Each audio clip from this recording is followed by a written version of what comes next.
Hey guys, Corky here, bringing to you some Wuthering Waves news. So we just got an announcement from the devs regarding Wuthering Waves 1.0 and also 1.1 patch, right? There are some significant changes, and of course, our favorite freebies. A lot of them are coming, so let's go through this together. So the first part is basically just telling us that they are grateful as usual, right? All this corporate talk, we're not going to touch too much on it, so move on to the first thing, which is the echo development experience. So echo development feels grindy and inadequate energy materials, and this one, if you have been farming echoes actively, you should know that the echo EXP is extremely limited. In fact, I have quite a number of good pieces that I cannot upgrade because I do not have the echo EXP. I believe it's the same for you guys as well. And tuners running out already. I'm only left with 5 tuners, using them very specifically for only the good pieces, right?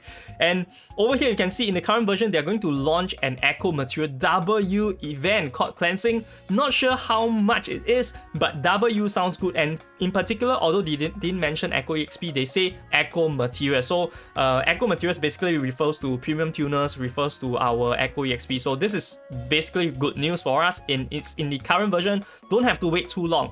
And next, we are going to see in 1.1, they are going to reduce the shell cost. This might be quite significant if you do it a lot, but I think for the vast majority of people, not going to be a big concern. Remove the cutscene. So every time you complete the cutscene or complete a tacit field, it replaces the first time you complete it, zooming out, this nonsense shit, right? At least 5 to 10 seconds. So this is good news. And from version 1.1 forward, the use of echoes and echo development materials will be increased. They didn't specify how exactly the use of echoes will increase. Maybe the drop rate is going to be increased. How does it interact with the PT? No one's going to know, but regardless, I think that as of current right now, if you want to leverage the Echo PT, it is decent, but it is still very grindy, which is why in my video, I didn't recommend people going for it specifically, right? It really drained me out to do that 98 times of nonsense shit, so really annoying. Echo development materials, like I mentioned, Echo EXP really needed, so this is going to be great. I'm not sure if it specifies only to the tacit fields, but definitely the tacit fields is going to be boosted. 60 wave plates for one tuner, one subset is really ridiculous. I think I don't agree that we should get to endgame have all of our echo load up in perfect sense in 1 week or so, in 1 month. However, I still think that 60 wave plates is way too much for that little, right? Even if we go into Union level 40, we only get 15 premium tuners, so not even 2 substats you can upgrade, so pretty ridiculous over there. And I think that they're also going to increase the rewards that we get from elsewhere as well when it comes to Echo EXP, so this is going to be good. Going to introduce the wave plate storage system, so basically just converting your wave plates. You have no time to play, then you can convert it into something else and use it subsequently. This is going to be good news for people that are busy. And next is going to be the reward system when it comes to the developed echoes. This is a bug, right? So they are going to further compensate us for 1 million shell credits, so nothing too much I'm going to say here because I didn't exactly know what the bug is. I didn't face it at all. And the next one is going to be, additionally, they are going to give us 20 crystal solvents, guys. 1,200 wave plates. Okay, this is pretty significant, both in terms of boosting your union level as well as you getting more material. So this is going to be good, and they're going to give us tomorrow. So tomorrow you're going to get this already. So if you want to wait for the patch 1.1 to come, whereby they are going to upgrade the tacit fields and upgrade the rewards, right, feel free to do so. But personally, I think this is a pretty significant boost so that you can reach union level 40 faster, to get data bank level 19 and 20 so that you can get your echoes even faster, right? So this is one part you can think about it. I do feel that it's going to be worth it to use it now if you are active in the game, but if you're not as hardcore, probably going to save to 1.1, that is going to be a good choice as well. Okay? Now next is going to be the 5-star weapon. We all know in JP this is a big hoo-ha, and they leaked the emails resulting in some data breach, right? So this is a really big concern. I don't think that we should dismiss it just because it is out of the game. I think this is pretty serious news and shows us a bit of the incompetency when it comes to Kuro games, and we definitely have to have them reflect on that, right? Because that is the more important thing. It's not just about the rewards, but of course we are getting 5 of this weapon pools. rate up pools that we can go towards our Ziyan banner or can go to YINLIN signature weapon if you so wish to. So this is also going to be good. We're going to get this tomorrow as well. So for people still trying for the Ziyan banner, feel free to go ahead, right? Hopefully everything will die down. We can't really wait like multiple days for them to actually start to not have controversies, right? Hopefully from now on, less controversies, right? I don't know what to expect also.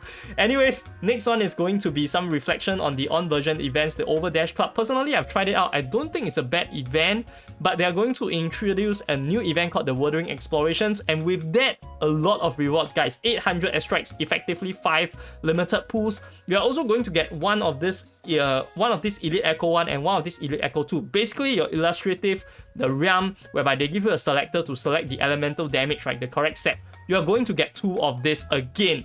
Absolute good news for people not wanting to farm for the right one. I know it's super grindy. I do it myself, so really hope that they will give out more of this in future events as well. And then we are going to get a premium tuner and premium suit tube as well. So not sure how much. I doubt it's going to be 1, right? This seems a bit stingy, so probably going to give us a bit more.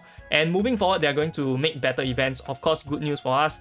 And then on future version updates, the timeline, they moved forward the timeline for version 1.1 to June 6. So this is going to be good news because it's going to be more content coming forward in version 1.1. And notably, of course, we know everyone is waiting for YINLIN to come, right? And they already stated, right? A lot of people, I heard people say that it's a mistake to go with Ziyan first instead of introducing the WUWA so that we can get a good launch. But I don't mind it too much. Ziyan is pretty cool as well. But YINLIN, oh, pretty hype. I'm also saving for YINLIN. So with all of this compensation as well, definitely goes a long way towards me getting YINLIN and towards you guys getting YINLIN as well. And of course, we are going to have the signature banner, yada yada yada. And then, big news again, we are going to actually have Changli and Jingxi in version 1.1, and they are also going to introduce a new boss Dre, and there is also going to be a new area, which means new storyline is coming. So for people interested in the story, good news for you, and for people interested in exploration, also good news, right? Going to get a new area, so this is going to be pretty poggers, okay? And also they're giving us another extra 10 limited pools. Once again, this is so much compensation. Yeah, I'm not gonna complain, right? We're gonna get a lot more pools, and this is going to come in tomorrow as well. So if you're going for Ziyan, you can go for Ziyan, but I know most people are going to save the 10 pools towards YINLIN banner. And now we are going to move on to our optimizations. First one being the combat. Okay, this one is just auto aiming. The aim in this game is really piss poor, not going to lie. And also they have disabled this combat camera correction on PC. I'm not sure what this is, but basically this is some kind of nonsense. They have been making my PC experience pretty poor when it comes to multiple targets. Sometimes it will just target like mid-air, nothing. I killed all the enemies, but I just have to backpedal. I don't know what the fuck is going on. Okay, next one is going to be existing combat state unexpectedly. So Lampy, Crowner, certain boss, the aggro range is weird. I haven't really experienced this too much, so I'm not too sure what's going on there.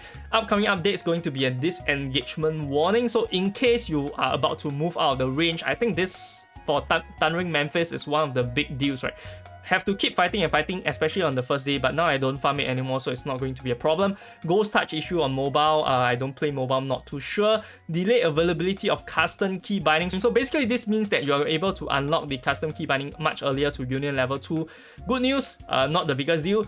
Next one, controller. I don't use controller, not too sure what's going on. Poor game feel, design and impact signification. So this one basically means that the design for characters and monsters is going to be enhanced. They already mentioned this previously. Also for NPCs, they are going to do this. Now for the next other contents, this one is pretty significant. No purchase limits for store items such as FLA, leading to accidental purchases. I know some people actually spend all of their wealth on buying FLA because they just click max. Really sad news, but they're going to add a weekly limit to prevent that from happening. Audio and sound bugs, the music missing, please do fix that. And then performance issue, crashes, etc. All of these optimization issues we have already mentioned. And then lastly, the elusive realm, they are going to add in more playable characters with upcoming version 1.1. So this is going to be super good. And since they move ahead the 1.1 right to the 28th of June, I also think it's because of the ZZZ launch. I think they want to cut ahead of that, right? But at the same time, my thoughts are that if your game is already in such a like dumpster state, right, maybe spend more time trying to fix the issues than to push out the updates constantly. ultimately hope Kuro Games can really take in the feedback and optimize their game well so that everyone enjoys the game, not just because there are new stuff coming, but because they are able to have a smooth gaming experience. That's all we have for this video. If you're interested in finding out about the Echo PT, maybe you can check out my video over here, although I don't recommend people to really exploit it when it comes to the 3-cost one, but check it out, you might like it. I'll see you guys over there. This is Corky Gachas, signing off.